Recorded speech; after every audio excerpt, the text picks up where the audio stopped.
There aren't very many TV shows that get this much press coverage before they've even been screened. But now Harry and Meghan parts 1 to 3 are available on Netflix. So let's take a look at what all the fuss is about. It's really hard to look back on it now and go, what on earth happened? Hello and welcome to Screen OD, the channel for people who love TV, movies and streaming. My name's Tim, I'm an editor and a journalist who's been writing and talking about the media industry for more than 15 years. And today we have one of the biggest documentaries of the year. I would say this is one of the most talked about documentaries of the last many years. Of course, I'm talking about Harry and Meghan, the new 6-part series from Netflix. Now, only the first 3 parts have been released so far, with a further 3 parts being released a week later. So let's talk about what happens in these first 3 parts and get a sense of whether or not you want to watch it. The show begins by telling us that this is a first-hand account of Harry and Meghan's story, told with never before seen personal archive. It also tells us that all of the interviews that you see in the show were conducted before August 2022. In addition to that, before the show starts, we are told that members of the royal family decline to comment on content in this series. You hear that? That is the sound of hearts breaking all around the world. She's becoming a royal rock star. And then everything changed. Okay, so what's this one all about? Well, you may have guessed from the title and from all of the press around this show before it came out, this is the story of Prince Harry and Meghan Markle's relationship. This is a show that is told from their perspective, and as they say, they know the truth. So we get to hear the truth from their perspective, and of course we've got to keep in mind that this is a story being told from their perspective. The show focuses on various different elements in the first 3 parts. Now, as I say, there are another 3 parts to come, but in these first 3 parts there are a few themes that kind of run all the way through it. One of them is their relationship, the way that they got together and how they ended up becoming married, and you know, that kind of personal family stuff that you might expect from any documentary about people and their relationship. Now, things that you don't get in most people's documentaries about their lives is their relationship with the press, and that is a huge part of this show. Media intrusion and the way that the press works with the royal family and worked with them is a big theme that runs through this show. And one other part of it that is mentioned a lot in the show and becomes a central theme all the way through is the issue of race. There's a hierarchy of the family. You know, there's leaking, but there's also planting of stories. There was a war against Meghan to suit other people's agendas. It's about hatred. It's about race. It's a dirty game.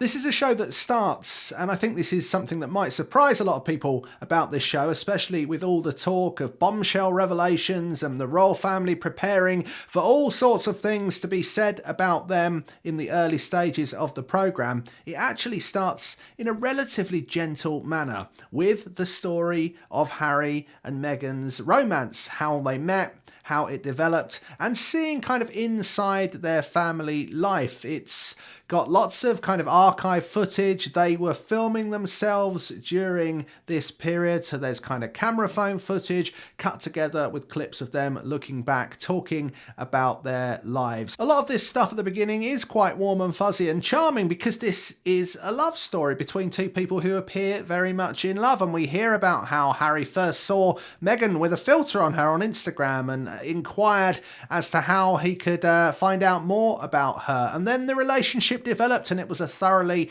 modern relationship with technology and FaceTime and texting. And you know, they had to do this in secret, and she visited him because obviously the scrutiny that was there on him as a royal. We also learn about the upbringing of Meghan, the upbringing of Harry, much of which has been talked about before, but obviously Harry's upbringing in the public eye is something that becomes quite a central theme of that, and we hear talk of his mother Diana, and we see archival footage of her trying to protect him and her family from the press who are following them around on a ski trip.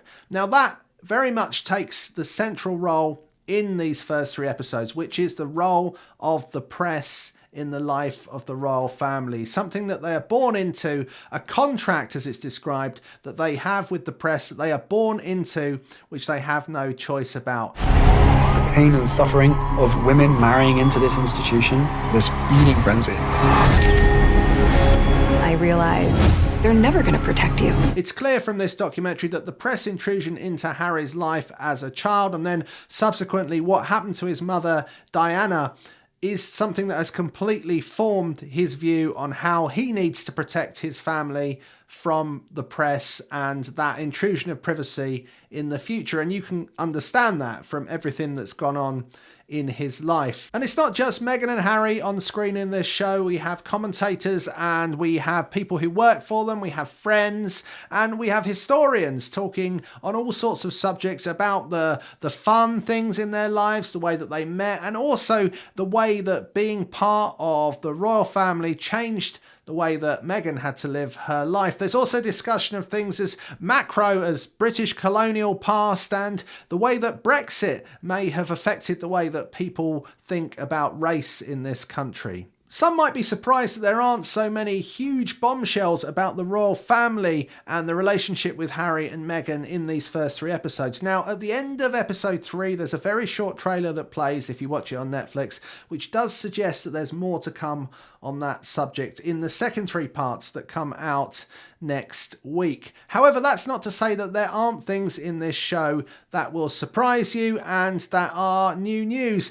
There's lots of kind of fun little tidbits as well that you learn throughout, like things like Meghan had to learn the national anthem and she practiced again, and again she googled it to find out what the words were, and you know, she didn't know what a walkabout was, and then suddenly she's off doing them. The story of Harry and Meghan is a fascinating one, and it's very interesting to see it told from this personal perspective. This is 3 parts of a show that I think you should definitely watch if you have an interest in them, their story, that of the royal family, and that of the media in the UK. I don't want to go into too much detail about everything that is said in the show. If you want that, go and read it in the newspapers or go to the websites, because there'll be lots of coverage over the next period, especially when the next parts come out about all of these things. However, what I will say is, as a TV show, this does feel well made and it feels slick, but at the same time personal. It feels that the discourse around the Harry and Meghan subject has been such over the last few years that many people will go into watching this TV show having already made up their mind about what they think. And I never think that's a good idea in anything, but I do feel that this show won't change minds on that front. I think those who support Harry and Meghan and think that they have been wronged and that they support all of the things that they've done will go into this and say, look, this proves just how badly they've been treated. And I think there will be another group who go in and watch this show and they think that Harry and Meghan shouldn't be doing it because it's not good for the royal family, and if they want to live their life in private, why are they making documentaries about their private life? And I think those people will come out of it with the same views. If anything, I think it will harden the views of people on both sides of that divide. I was terrified. I didn't want history to repeat itself.